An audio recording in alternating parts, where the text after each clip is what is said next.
Welcome to the second episode of CenterView, first of its kind virtual discussion of Baltimore's oldest and preeminent business networking and dining club, the Center Club. Our aim is to feature the people and the issues impacting our present and shaping our future as well. And we're delighted to be able to feature prominent and accomplished Baltimoreans and others from across our region who are making an important difference. I'm your host. For those of you lucky enough not to know me, I'm Greg Tucker. My family and I have been Baltimore City residents since 1997. I'm an independent communications advisor, work with clients on a broad range of issues essential to communications needs in our environment, our current environment. But today it's my great pleasure to welcome Michael S. Harrison, Baltimore's 41st Commissioner of the Baltimore Police Department. He's been on the job since March 12th, 2019, and has just released his first year review of his crime reduction and department transformation plan, something we're going to be delving into in just a moment. Commissioner Harrison comes to us from the Big Easy, slide, New Orleans, where he led the police department there as superintendent beginning in 2014. Under his leadership in New Orleans, violent crime decreased significantly from the time he was made superintendent into 2018, and really achieved its lowest level since 1971. Commissioner Harrison and his wife Cece are proud parents of a son and daughter, and as of just a few weeks ago, grandparents. So again, Commissioner, congratulations once again on that very, I know, meaningful, great distinction. I know you're thrilled. The Commissioner is also an ordained minister since 2010, in addition to having served in the Air National Guard in Louisiana for 8 years. Commissioner Harrison, it's great to have you. Thanks so much for carving out this time. It's always, every day is a busy day for you. Just to join us here on CenterView for what I hope will be a really robust and engaging conversation. Let me just jump right into it. You've now worn a police uniform for over 30 years. Share with us, if you will, what motivated you to pursue a career in law enforcement. Well, first of all, thank you for having me, and thank you to all of your listening audience for being here and for having me. You know, as a young man, I joined the National Guard right out of high school to help pay for college. And while I was in the National Guard, I had a number of friends who were police officers who were also serving in the National Guard. And we had a commander who was a retired police officer. And at some point, I cross-trained out of one field into security police in the National Guard. But he was a retired New Orleans police officer, now serving as the commander in the National Guard, who really pointed me toward a career in law enforcement, not just a short-term job with the National Guard. And so some friends and I decided to take the test, and we joined. And, you know, I needed a paramilitary and a military structure in my life. It suited me well. And so when I joined, I fell in love with it and have never looked back. I've been thrilled with this profession since the very first day. Wonderful. Well, Commissioner, when you were appointed, I remember well that it was noted that New Orleans has faced many of the same issues that we face here in Baltimore, the harsh realities of economic disparity, systemic racism, racial inequities, high levels of violent crime, and a police department under a Justice Department consent decree, all areas that you had to focus on and deal with during your time as superintendent there. And so share with us the approach that worked well for you there, and presumably the approach that you brought with you here to Baltimore. Well, thank you. I had the privilege and pleasure of serving almost 10 years in the internal affairs there. So not only did the Department of Justice call the New Orleans Police Department at that time in 2012 the most troubled department in America, but I was on the inside and saw it firsthand. And so I'd seen it at its highs and I'd seen it at its lowest points. And my approach was to, number one, accept how bad we really were and not be defensive about it. And so I came into leadership of the department in the second year of the consent decree. And so I had to come into acceptance that, yes, we did the things that we were accused of, and we were as bad a department as we were accused. And that allowed me to get a grip on what really needed to be done and to really think reform-minded. moving forward to Baltimore, my approach is to just accept what's right here in front of me and use the lessons learned from the 4.5 years as the chief in New Orleans to really get a grip on two things: how to deal with transforming this department from the inside out, changing not just policy and the way we do things, but culture, the way we actually think about how to deliver police services, and then how to change the culture in the community from a culture of violence to a culture of peace. Those are both two heavy lifts, trying to change the culture of an organization and the culture of a city, which takes time. But we were fortunate in New Orleans to have a number of programs. Number one, the main program was called NOLA for Life, which was a comprehensive murder reduction strategy that focused on identifying the young men, small subset of young men committing the most violence, and then two, going after them when they wanted to live a life of violence, but then offering them a pathway away from violence, and then delivering on the promise that we will help them if they wanted that help. That's what we're doing here in Baltimore, also building the same program. It's been tried here twice before, but we're unveiling it in full fashion the way it always should have been here, so that we can help young men have a life away from crime. And then really working to focus on changing the culture of this agency, to turn it from a culture of inadequate, unconstitutional policing to a culture of accountability and high performance. Last year, you introduced what was cited as remarkably the first ever comprehensive strategy to reduce violence and transform the police department. It seems like that's a bit shocking, but that it's the first ever type of strategy and plan. And we want to get to a few of those highlights. But before we do, I have to note that this has been a year unlike any of us have seen or actually known in our lifetimes. And Baltimore has been credited with managing through the turmoil and demonstrations largely due to your leadership and your approach. And so on a personal note, how do you deal, what was going through your mind when in trying to manage through this difficulty and in the wake of George Floyd's murder and the very, very visceral response that instigated across the country, and certainly here? Well, it requires strong leadership to, number one, acknowledge what happened and that it was horrible and it was wrong on every level, inside our department and outward facing to the community, and then lead the department through what the country saw as a series of the most shocking atrocities at the hands of police. And what we saw in 2015 was a department that was not prepared, was not equipped, and probably did not have enough of the right leadership in place to really deal with the uprisings in 2015. That made its way into our consent decree as a major reform initiative that we would deal with First Amendment and mass demonstrations and protests the right way.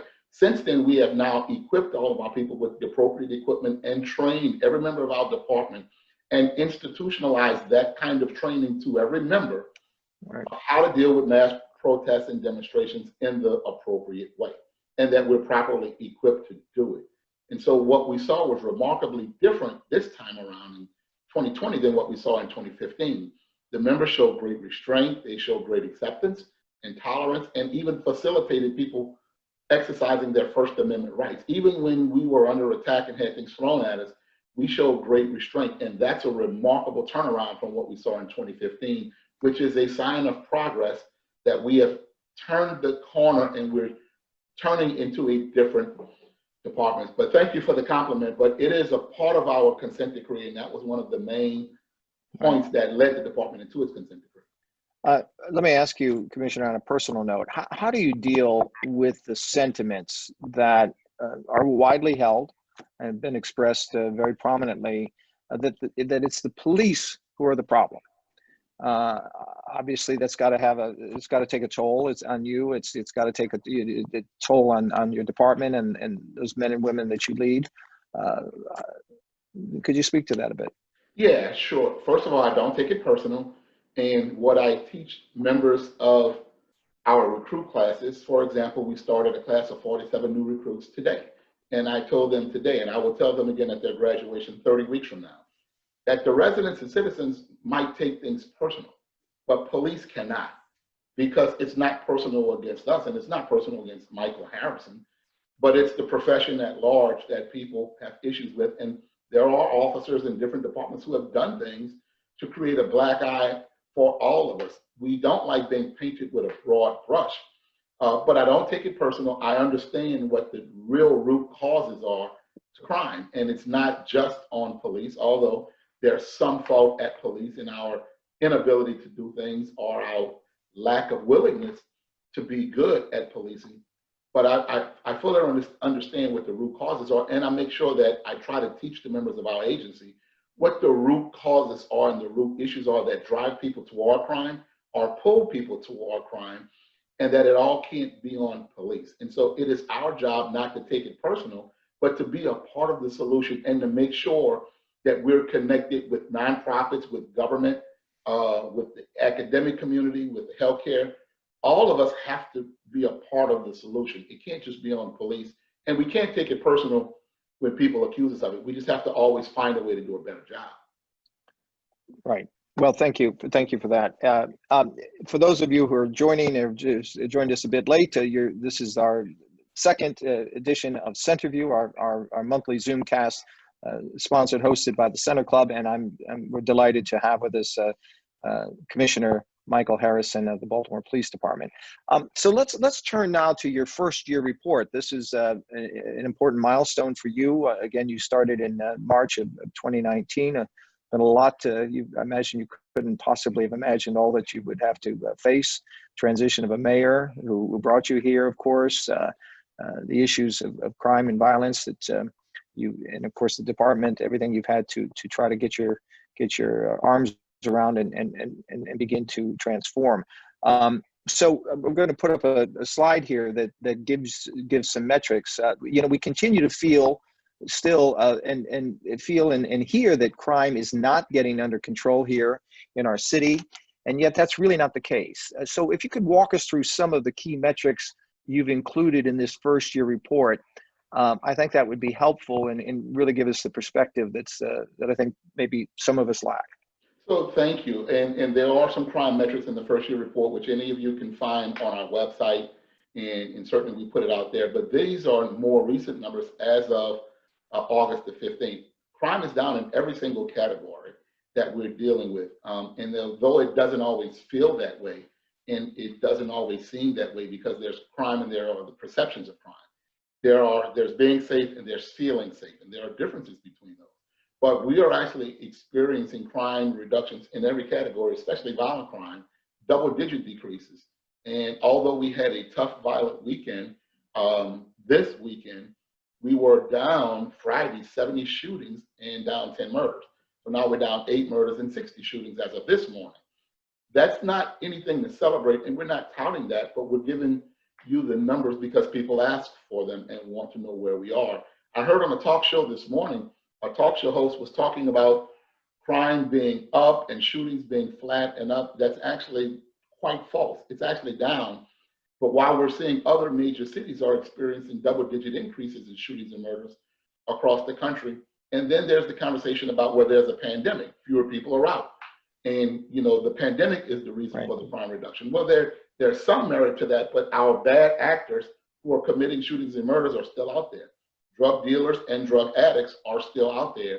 They're not really paying attention to the pandemic, but they're still out there. And the fact that we still have shootings and the fact that we're making as many gun arrests today as we have made this time last year supports that there are as many bad actors still out there in the pandemic, which kind of refutes the issue that the pandemic is the reason for the reduction. It's that plus some of the work that we're doing with the department. But here are some of the most recent numbers as of August 15th. Great. Well, we again, this report and a lot more detail is available at the Baltimore Police Department website. You can go on there, and it's very easy to find. So I would encourage you to look at it. And those who joined us, we've heard a great deal over the past couple of years. Certainly been featured prominently about out of control overtime in the department, and frankly, abuse of the overtime system. Of course, you're also dealing with too few sworn officers on active duty, and yet still struggling with what's clearly been a lack of sufficient investment in 21st century policing capabilities. You've got a lot on your plate, and you've managed to get control of the overtime in your first year. So if you could speak to that, I think because it's been an important issue, and I want to give you a chance to address it.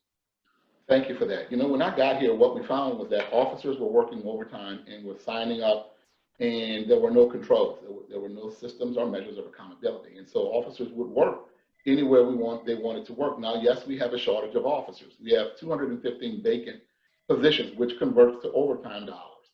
And none of the districts or divisions had a budget.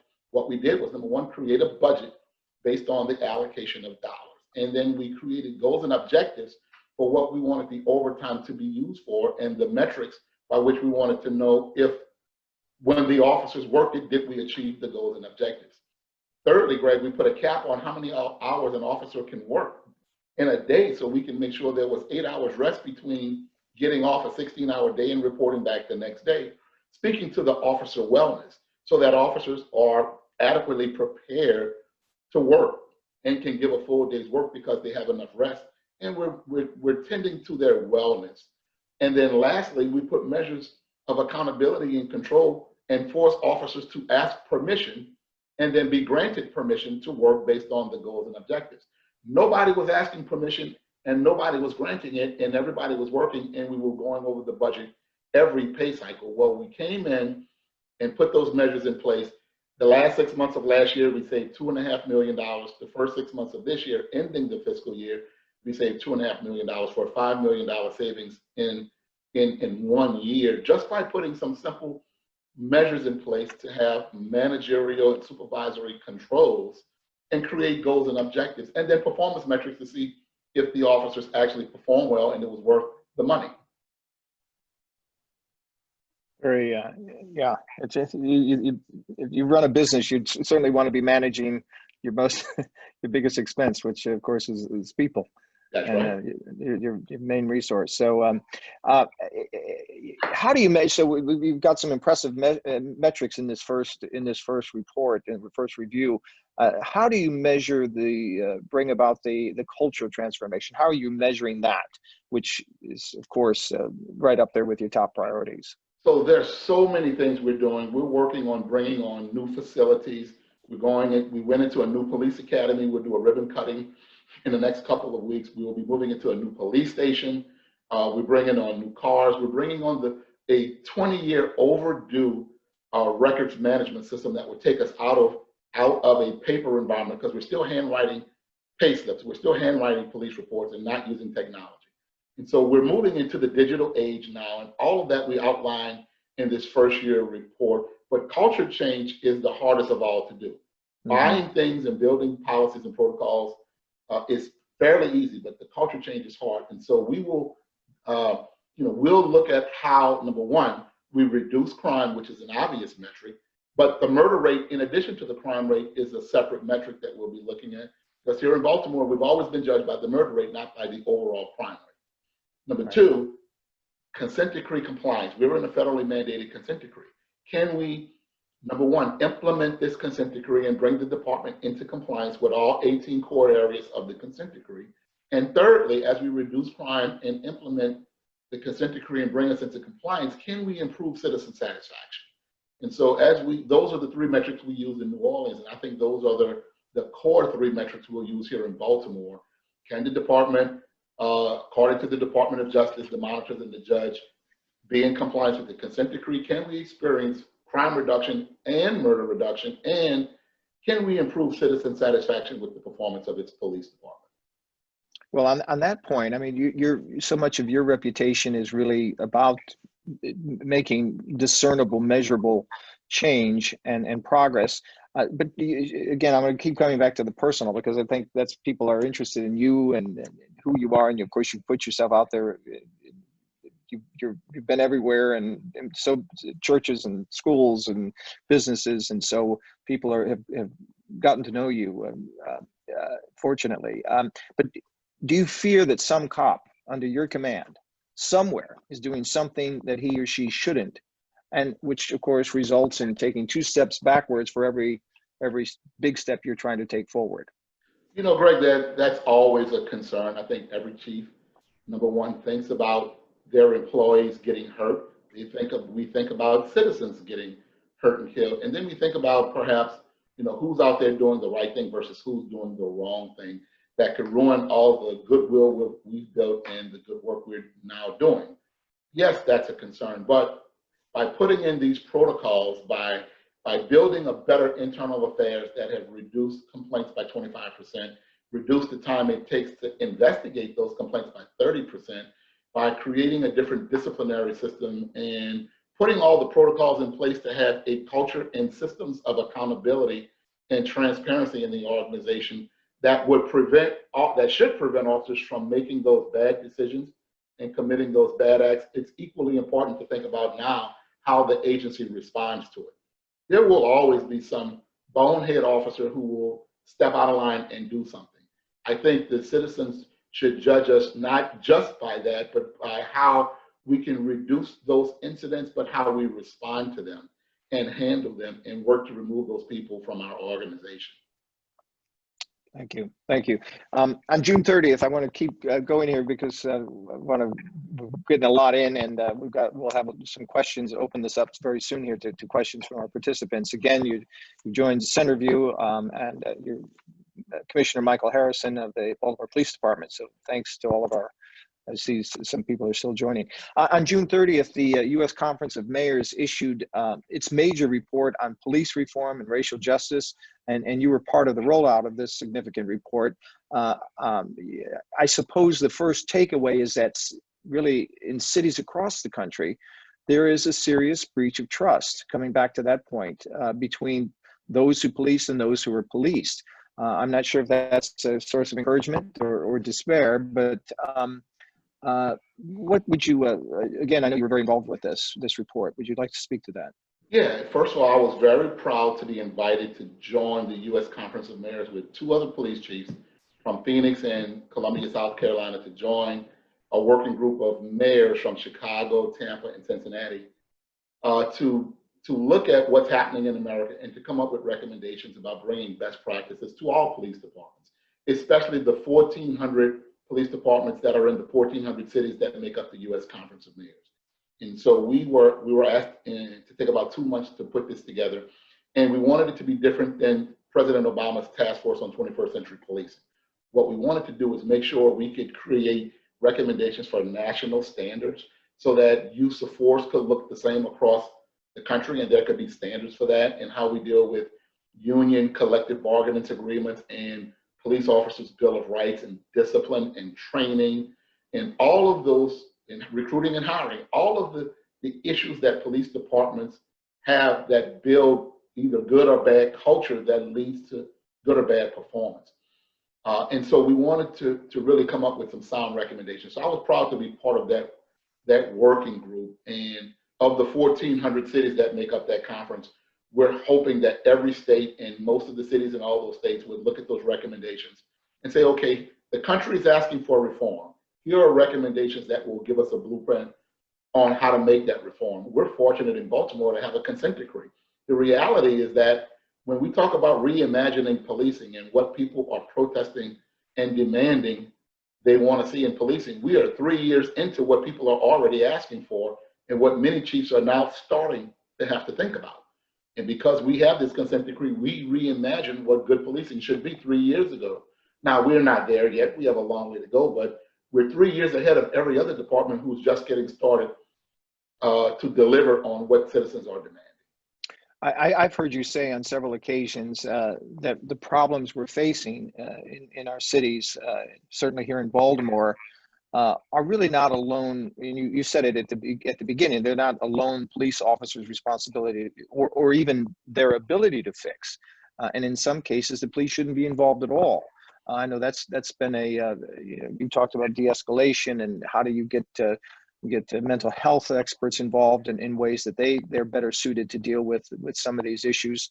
And when things go wrong with the police, as we saw with George Floyd, I mean, there's no doubt in anybody's reasonable person's mind that that wasn't handled. that was criminal behavior. So how would I know?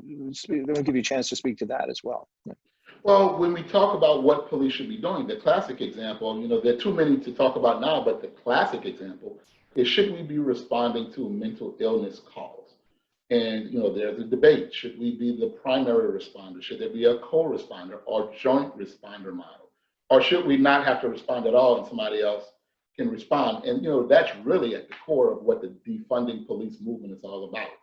Which does not, I'm not afraid of it. It doesn't intimidate me because I understand what it really is.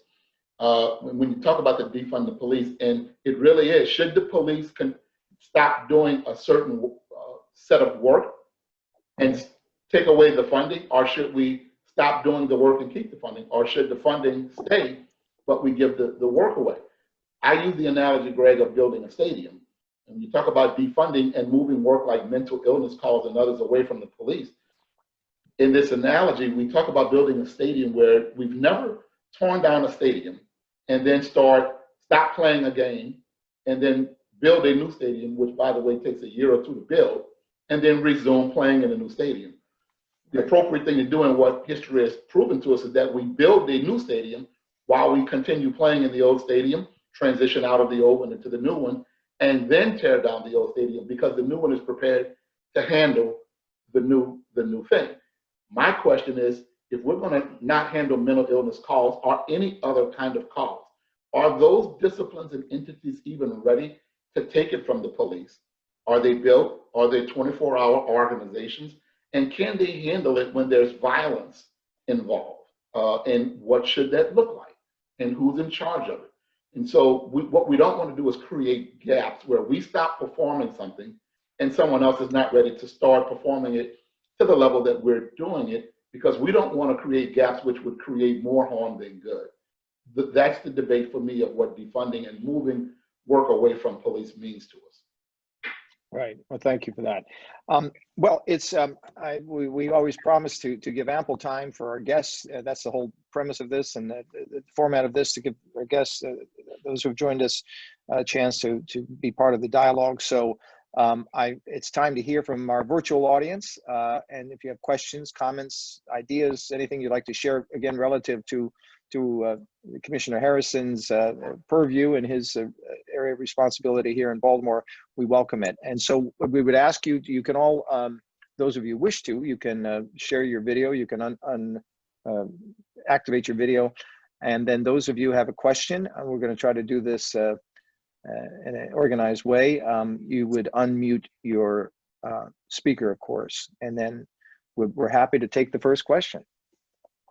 This is Barbara Howe speaking. I sent in 2 questions before we began this evening, and most of the information that I was seeking has already been addressed by Commissioner Harrison. But I read something just this afternoon about ketamine, whatever it is, that they sometimes inject someone whom they're arresting, and that it can cause all kinds of terrible problems. And I'm wondering if we can get a comment about the use of ketamine, Ketamine. Thank you for that. I'm not aware that we use ketamine. Ketamine is a tranquilizer, as I recall. Good. And I don't know that really got it from its origin was an animal tranquilizer. And some people even use it, with date rape. I'm not sure that we use that. We use Narcan to revive people who are overdosing from opiates, but that's the only drug we administer as a police department. There are no injections of ketamine. All right, thank you. We have a question. Willie Moore, you're the next. You raised your hand with that terrific little feature here. So go ahead, Willie. Thank you, Commissioner Harrison. Appreciate you taking the time. Just a couple thoughts. I was really encouraged recently. The most recent quarterly report, I guess, back on the consent decree, I think the judge's remark in that quarterly report couldn't have been more clear to clarify that defunding may be an issue for consideration in many other cities, but not in the city of Baltimore.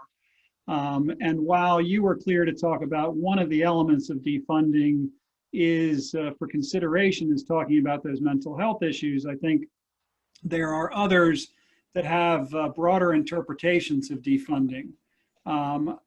With the new mayoral administration coming in, whether it's presumptively City Council President Brandon Scott, or if it ends up being somebody else, albeit that unlikely, I guess for those of us on the call, what can we do to help you, whether it's in the city from a budget standpoint or from the state as it relates to trying to ensure that you've got the resources that you need, particularly in these challenging financial times?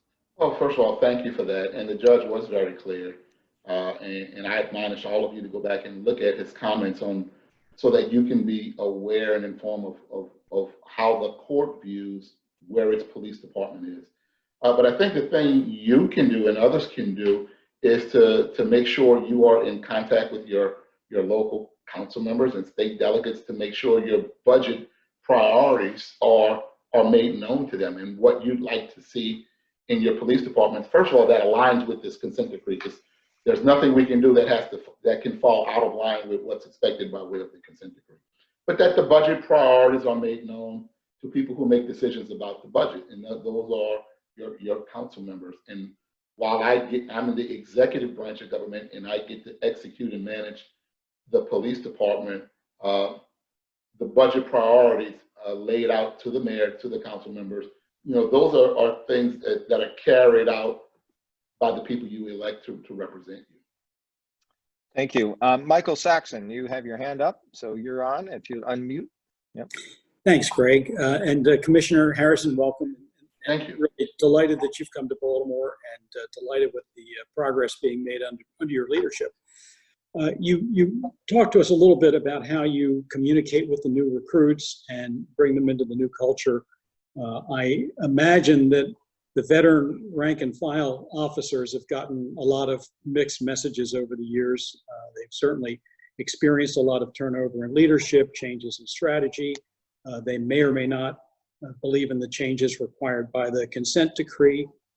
They may have concerns about your and your team's longevity, and they certainly may feel underappreciated by the public in these times. So how do you personally communicate with and guide the veteran rank and file members to give them the confidence to adopt the new culture and to move forward with our police force rather than looking elsewhere and adopt the changes that you're instituting?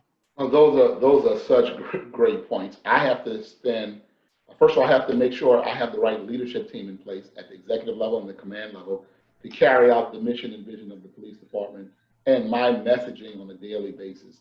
And I have to then go and check and verify that that's actually being done the way we want it done. And I spend a lot of time going to see officers at the worker bee level on the ground to ask them to tell me what they hear about messages coming out of my office, the vision of the department, the mission of the department, where we are with crime strategies and where we are with reform. Just yesterday, I think I told Greg this, just yesterday I went to 2 roll calls in the Southwest District to talk to the outgoing and the incoming shift at 2:30 and 3 o'clock, and so that they can hear from me. Now, in addition to doing that, we put out videos because I can't be with 3,000 people at all times. So I spend a lot of time putting out high-def videos to pump out to the members of the department, and they are compelled by policy to watch them because they show them in roll calls.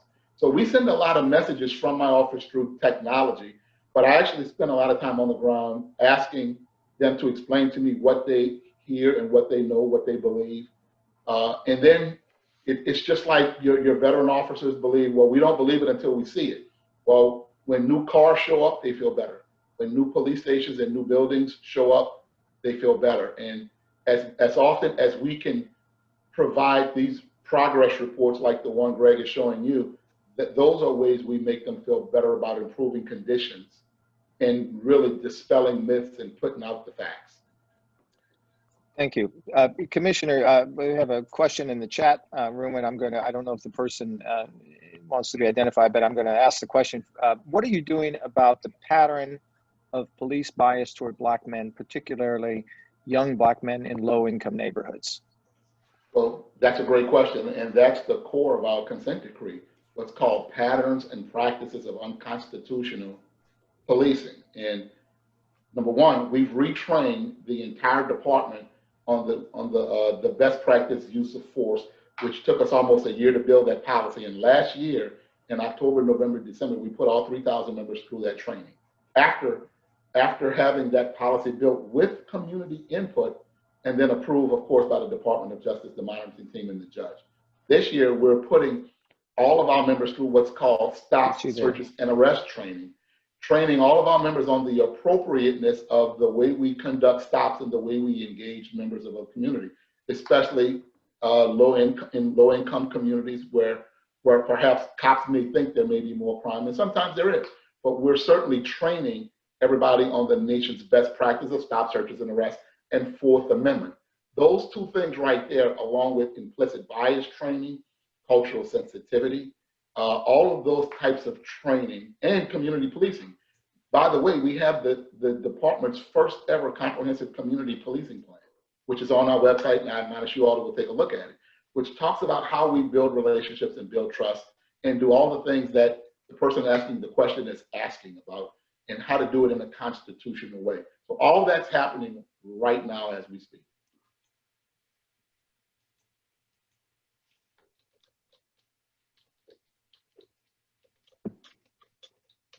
You're on mute. I said that somebody sent me a message that their audio camera, I assume the system's all working and people, you can use the private chat if it's not. So I hope it's working.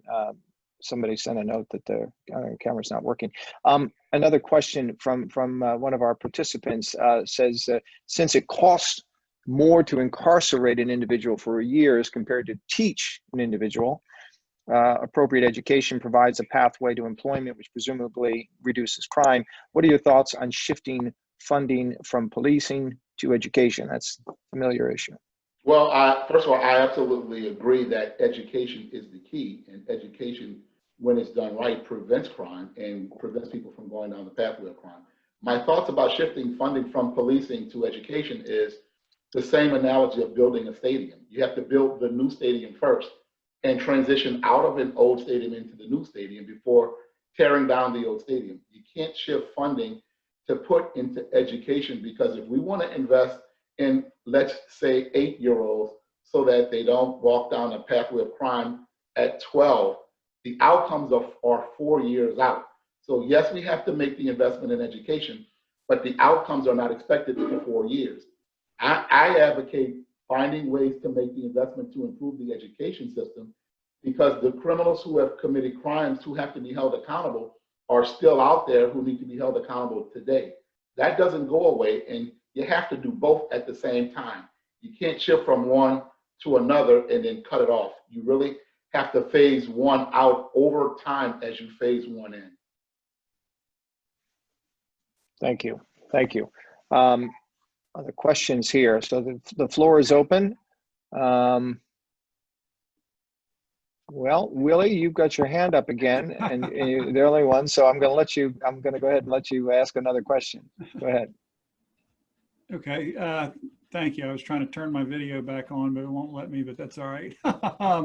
Commissioner, I've heard you say recently that you're maybe on the 35-yard line of your effort, you know, thinking of a 100-yard game plan. And I think, as you mentioned previously, that in Baltimore, the primary focus is looking at the homicide numbers.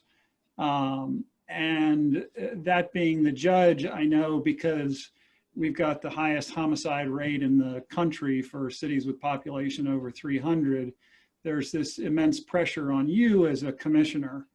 I've always felt that it's a frustrating situation for you to be able to adequately get your message out. And of course, forums like this are a unique and great opportunity to do that. And realizing that yours is a long game, it's not a short game. It's not something that can be resolved in the year and a half that you've been in office. If you're on the 35-yard line today, I guess, what do you see? What are your hopes and aspirations for the remaining 65 yards? Well, I don't recall saying it like that, but I don't deny that Maybe it was I've used sports analogies on more than one occasion. You're So you're not under oath, Commissioner. Go ahead. Yeah, I've used it. I've even used it tonight with you. We're talking about sports stadiums. Um, the issues about murder, and yes, we've been judged by our murder rate, and it is extremely frustrating because the issues that drive murder are not just policing alone. It's addiction, it's drugs, it's education, it's housing, it's conflict resolution, it's skills or the lack thereof, and certainly jobs and the lack thereof, and the inability to provide a pathway away from a life of crime. Those are the root cause drivers of crime, namely murder.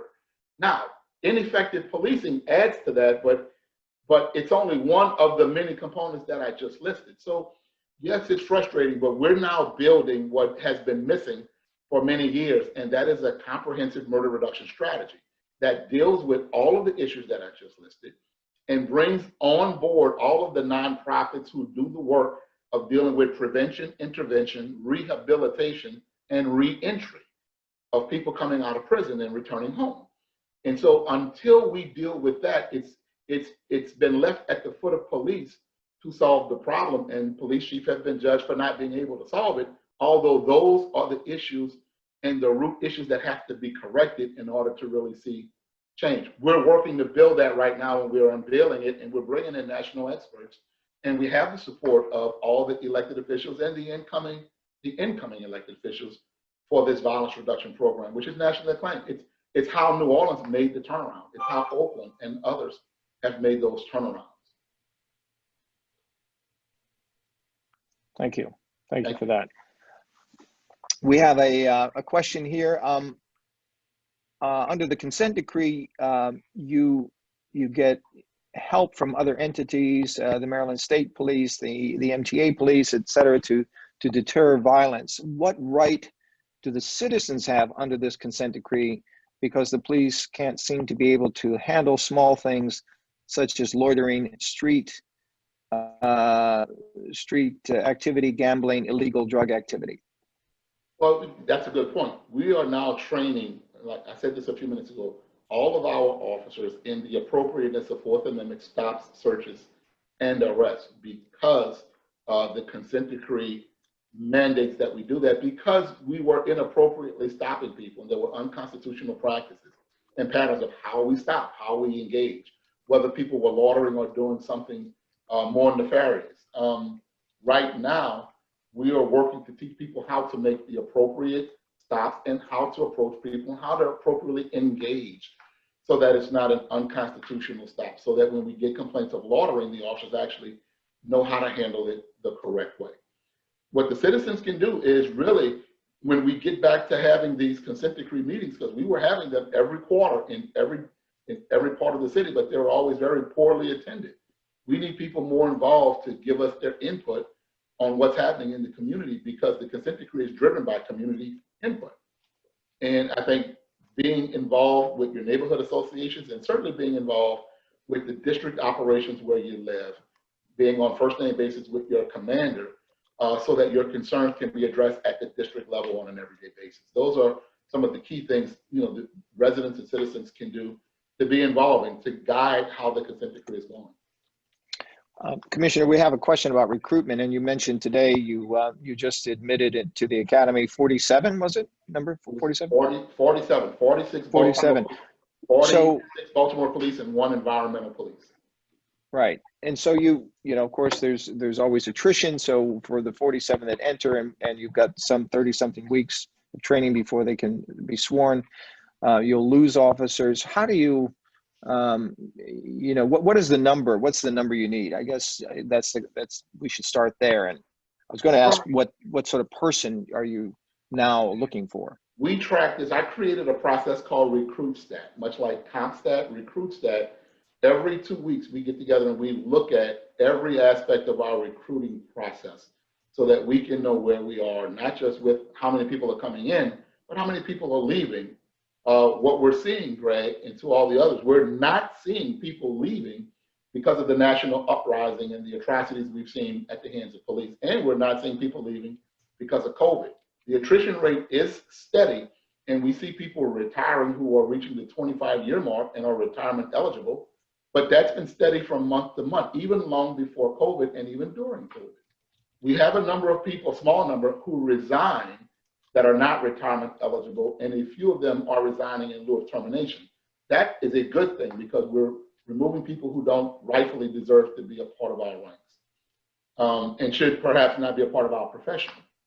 And so recruitment is actually improving. Right now, today, we have a number of people in the pipeline where moving through August and September, we could have a +8, and we're on pace to have a +70 at the end of the year if things continue to go as planned with attrition remaining steady month to month. We look at every aspect. Who is leaving, what year they leave in their career, whether it's year 1, year 2, year 10, year 20. And we look at who's leaving, at what rank do they leave, and what time of year do they leave. And then the large number of people usually leave after the first of the year. We saw that in January and February, but we've seen only steady retirements through the other months. And there's a large interest in becoming a police officer, even through this COVID and even through national uprising. We have over 6,000 applicants to be a member of our department as of today, and it's only a 2% acceptance rate from application to hire. So we feel we're going to get good qualified applicants, and we'll end the year with a positive net gain. Well, that's good news. Good news. It's a critical issue, I know. Somebody asks a question in terms of you referenced the stadium analogy they like very much.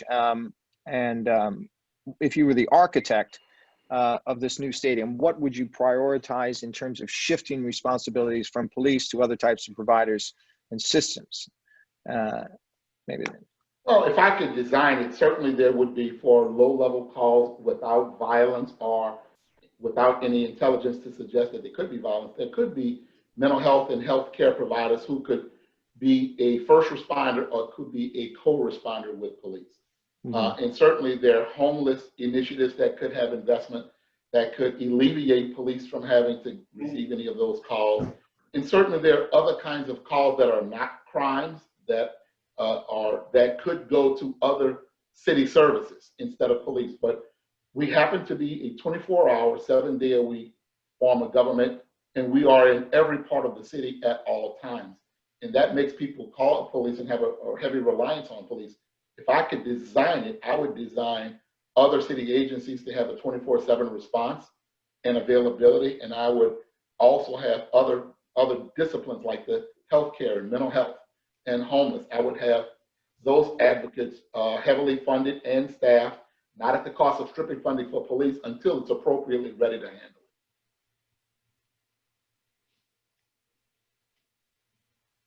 I think you're on mute. Sorry, we're coming up to the 6 o'clock hour. I want to give chance for one more question. If there's one there that hasn't been.